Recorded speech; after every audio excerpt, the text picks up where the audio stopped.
온 세상이 잠든 이 시간에 당신은 지독한 고요함 속에서 홀로 깨어 있습니다. 심장은 이유 없이 두근거리고 머릿속은 온갖 걱정들로 소란스럽습니다.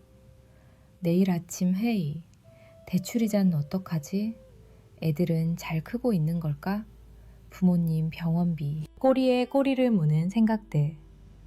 자려고 애쓸수록 정신은 더 또렷해지고 옆에서 곤히 잠든 가족을 보면 나만 이 세상에 외톨이가 된 것 같은 기분에 사로잡힙니다. 결국 수면제를 입에 털어넣거나 멍하니 스마트폰 불빛을 들여다보다가 지쳐 잠들기를 반복하고 계실 겁니다.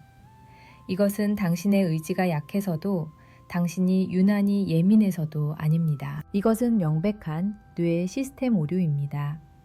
당신의 뇌 안에 있는 원시시대부터 탑재된 생존 스위치가 고장나 꺼져야 할 시간에 멋대로 켜져버린 것입니다. 오늘 이 영상을 끝까지 보시면 당신의 잠을 좀먹고 삶의 에너지를 누수시키는 이 치명적인 버그를 완전히 삭제해드립니다. 반갑습니다. 고장난 마음을 뇌과학으로 수리하는 마음 수리 공입니다.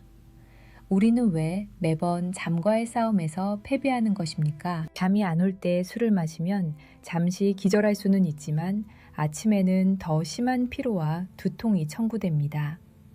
알코올이 수면의 구조 자체를 파괴하기 때문입니다. 방을 새는 것과 같은 자기 암시는 이미 비상경보가 울리고 있는 뇌에게는 아무런 신호도 주지 못합니다.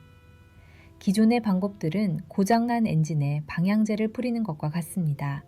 근본적인 수리가 될 수 없습니다. 수리비는 구독과 좋아요로 받겠습니다. 정중히 요청합니다. 수리 1단계. 오작동 중인 생존 스위치를 정확히 진단하십시오. 우리 뇌 깊숙한 곳에는 편도체라는 아몬드 모양의 작은 부품이 있습니다. 이것이 바로 당신을 새벽 유시에 깨우는 비상벨, 즉 생존 스위치입니다. 이 스위치는 원래 우리가 원시시대에 맹수의 위협 속에서 살아남기 위해 설계된 고성능 감지 센서였습니다.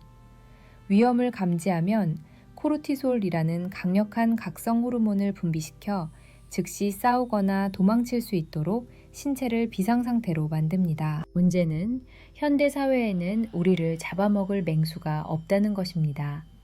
하지만 이 오래된 스위치는 직장 상사의 질책, 경제적 압박, 자녀 문제 같은 현대의 스트레스를 여전히 맹수의 습격과 똑같은 생존 위협으로 오인합니다. 낮 동안 과도하게 스트레스 데이터가 입력되면 편도체는 시스템 과부하를 일으켜 한밤중에 코르티솔을 비정상적으로 분비하기 시작합니다. 그 결과 당신은 깊은 잠에서 강제로 깨어나 심장이 뛰고 온몸이 긴장하는 각성 상태에 돌입하는 것입니다. 이것은 단순한 불면이 아니라 당신의 생명 에너지를 매일 밤 공회전시켜 태워버리는 심각한 에너지 누수 현상입니다. 첫째, 뇌 기능이 저하됩니다. 잠을 자는 동안 처리되어야 할 감정 찌꺼기와 노폐물이 뇌에 쌓여 다음날 판단력과 기억력을 현저히 떨어뜨립니다. 둘째, 신체가 망가집니다. 만성적인 코르티솔 과다 분비는 면역력을 약화시키고 혈압을 높이며 당뇨, 심장질환, 심지어 암의 발생 비용까지 청구할 수 있습니다. 셋째, 노화가 가속됩니다. 성장 호르몬이 분비되어야 할 시간에 각성 호르몬이 나오니 세포의 재생과 복구 작업이 올스톱됩니다. 말 그대로 잠 못 드는 밤은 당신의 수명을 깎아먹는 행위입니다. 그렇다면 이 고장난 경보 시스템을 어떻게 수동으로 끌 수 있겠습니까? 엔진이 과열되었을 때 가장 먼저 해야 할 일은 무엇입니까? 수리 2단계, 물리적 재부팅을 실행하십시오. 새벽에 잠이 깨고 15분이 지나도 잠이 오지 않는다면 절대 그 침대에 계속 누워있지 마십시오. 이것이 가장 중요한 첫 번째 수리 원칙입니다. 침대에서 잠과 씨름하는 행위는 뇌에게 침대, 스트레스와 싸우는 전쟁터라는 잘못된 코드를 입력하는 것과 같습니다. 이 오류가 반복되면 당신의 뇌는 침대를 휴식 공간이 아닌 긴장해야 할 장소로 인식하게 됩니다. 최악의 시스템 설정입니다. 컴퓨터가 멈췄을 때 우리는 전원 버튼을 눌러 강제로 재시작합니다. 당신의 뇌도 마찬가지입니다. 즉시 침대에서 일어나 다른 공간으로 이동하십시오. 거실 소파도 좋고 서재 의자도 좋습니다. 이 물리적 이동이라는 행위 자체가 과열된 편도체에게 보내는 강력한 상황 종료 신호입니다. 더 이상 위협은 없다. 경보를 해제하라. 그리고 그곳에서 지극히 단순하고 기계적인 활동을 하십시오. 절대 스마트폰을 보거나 TV를 켜서는 안 됩니다. 청색광은 뇌를 더욱 각성시키는 최악의 선택입니다.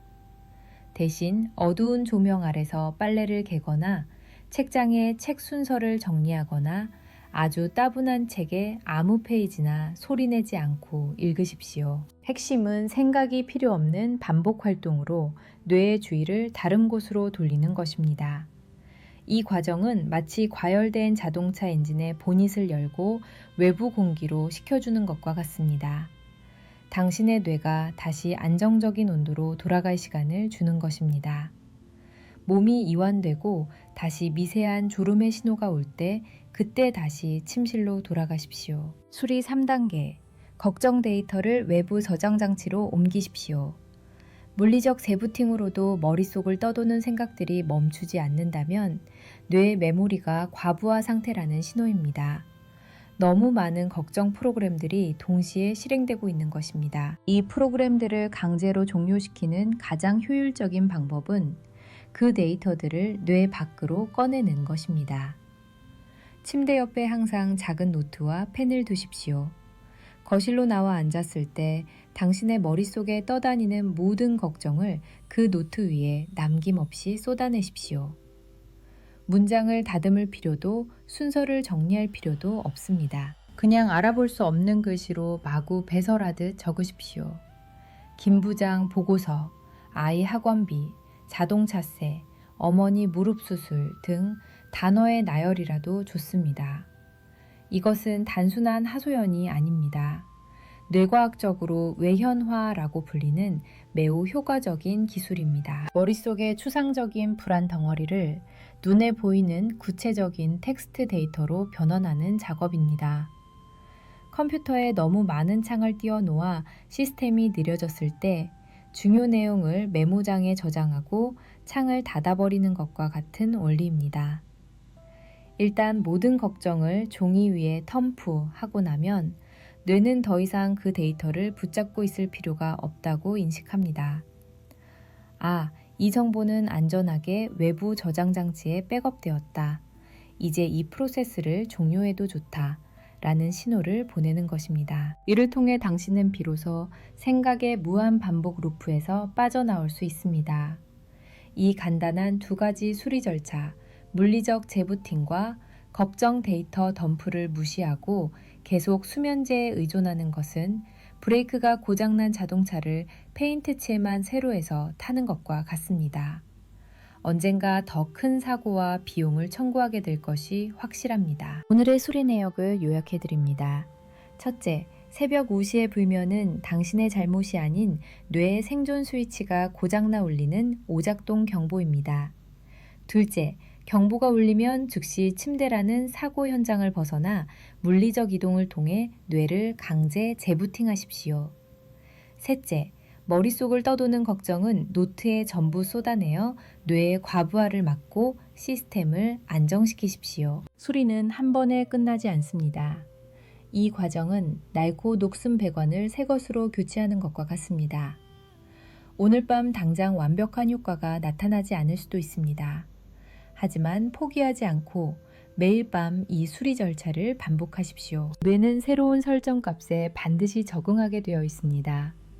매일 당신의 뇌에 기름칠을 하셔야 합니다. 기억하십시오. 당신의 평온한 밤이 당신의 인생에서 가장 효율적인 투자입니다. 마음수리공이었습니다.